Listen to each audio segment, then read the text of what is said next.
Hello and welcome to the third video. It's a small video left. I changed my mind, as I stated earlier, about not recording a long video. So I divided it into multiple pieces, so I'll give you a mental break between them. I'm going to go ahead and I forgot to do that in the previous video by including the 16 time period. Let me go ahead and also there's too many pieces here to cover. And also I need to go ahead and pull that deseasonalized data, and we're ready to go ahead and do the forecast. And the trend, I'm sorry, the forecast is the last thing.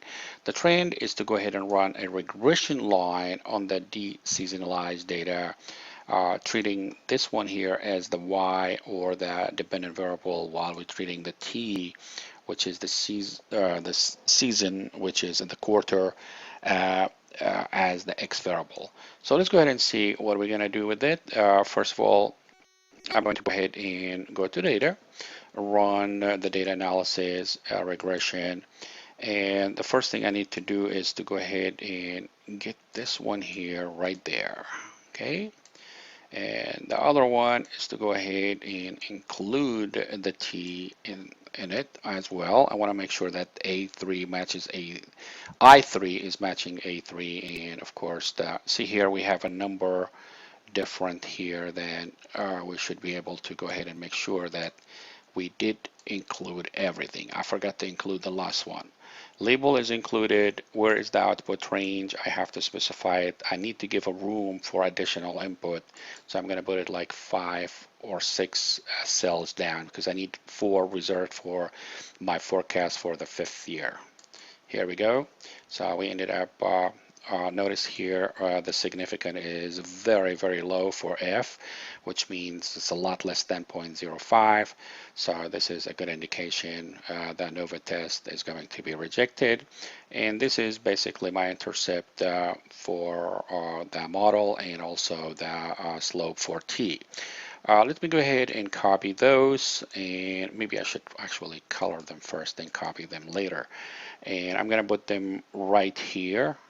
So I'll be able to use them directly here, and we are ready to go ahead and do the trend. The trend is going to be based on the fact this is my intercept, and hit F4 to lock it because it's going to be used for other data, and plus this is the slope, and also hit the F4 on the top of it to lock it, multiplied by this one here. So, and this has to be relatively free, and we're going to go ahead and get the whole thing down. Fantastic. What are we going to go ahead and reduce the number of the digit to the right of the decimal points to 2, just to be consistent with the other. So what is going on here is to go ahead and do the forecast. That's our final step, basically. If we do that and add the other years, we'll be done. So what is the forecast trend for a time series is to multiply based on this multiplicative model that we're using here, the classical multiplicative model, is to take this and multiply that by this, basically. So we're going to take the seasonality after we remove the irregularity there and multiply by the trend. And this is basically a value that we already know and have in the real world. So but even though it's not exactly the same, but this is what the forecast is going to be used, or the model for the forecast is going to be used for that point. So we ended up having those values, which we already have them, basically. We already have them. But say that we were to get to the ability to actually forecast when we add a future to predict the future data. So this is 17. Okay, and I'm going to go ahead and drag this all the way to 20. That are going to be actually giving me a 5 years. I'm going to say here year 5. Okay, and also I'm going to go ahead and get 1, 2, 3. Here we go, and just select those and notice that immediately this is going to be calculated for me here. We go 1, 2, 3, 4. The only thing I need to do is to drag those two down a couple more, and notice it did actually calculate it for me. So because this is basically based on the table that we created there. So when we get to the one, sorry here, I have messed up something here. Not messed up something except the fact that I put here the year 5 should be right here instead of, here we go, it didn't look good, so I need to take it out. And this is basically exactly what I'm looking for. This is already been calculated as a result of the fact that this is the table here, the previous table that we created it for the average F. All right, so since we have this, we'll be able to go ahead and drag this all the way down. Okay, here we go. And also, we're going to be able to drag that down as well. So now we have the forecast. Those are basically, if I could go ahead and put something like maybe a lighter color, something like that, since I like a blue, could go ahead, and this is our future forecast. We could keep forecasting that would be a full sign. However, now you see that everything we have done is going to be meaningful. So how are we going to see this meaningful?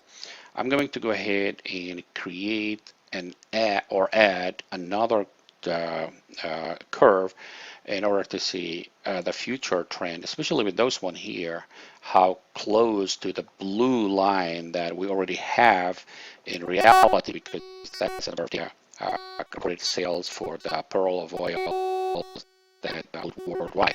And what we're going to go ahead and do is hit and click on the graph to get Windows, which is basically Windows, not Excel, is doing all the focusing behind the scene, is to go ahead and get you the